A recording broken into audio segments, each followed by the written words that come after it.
administrative office right there. We're starting It's where again. They're paperwork doing a gets done. That's crane. where we can have meetings with contractors. We can order parts and things of that nature.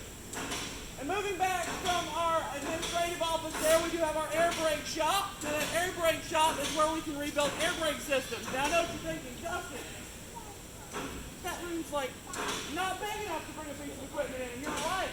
What we can do is we can take hand brakes and air brake components and take them inside of that shop. We can take the control valves to make those pieces of equipment work and get them rebuilt on a small Are they scale. going to? Then moving back from our air brake shop, we do have our brake room. I have to take my hat off for that one. It is the best kind of brake. That's where our kitchen is. We have a bathroom in the back and things like that. Overall, it's a very great space to be on the railroad. Moving back from our brake room, there is going to be our machine shop under the Railway Express Agency sign there.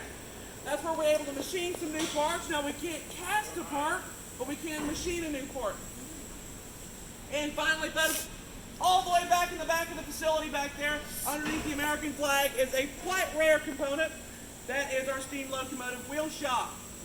Underneath that flag is a steam locomotive driving wheel lathe. Now what we can do is we can turn steam locomotive driving wheels back true. It's very unique. Now with those key elements out of the way, I can tell you about the two visible pieces of equipment you can see inside of the shop today. We have two major projects happening inside. The first of which we're going to talk about our largest and at the time our only operating steam locomotive, and that is Southern Railway number 4501.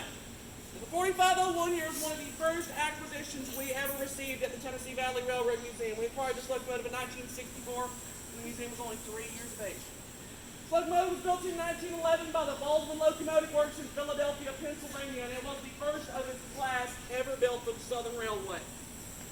The locomotive would operate from 1911 all the way up until 1949 when it was retired in favor of a diesel-electric locomotive. Diesel electrics, they burned cleaner. They only required one person to operate, as for one of these locomotives had an engineer and fireman.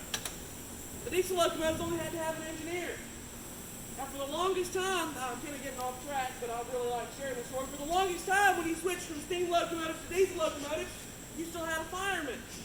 They didn't want to lay all these people off that were originally firemen that hadn't made the engineer yet. So what they did is they rode up. It might cut off y'all since I'm the storage. The head end brakeman rode up on the head end with the locomotive engineer, and the conductor stayed on the back of the booth with the rear end brakeman. Does that make sense? Okay, it was a little off topic, but we're getting there. May I ask, does the fireman shovel the coal? Yes, the fireman is responsible for shoveling quit firemen y'all. shovel the coal. Keep the locomotive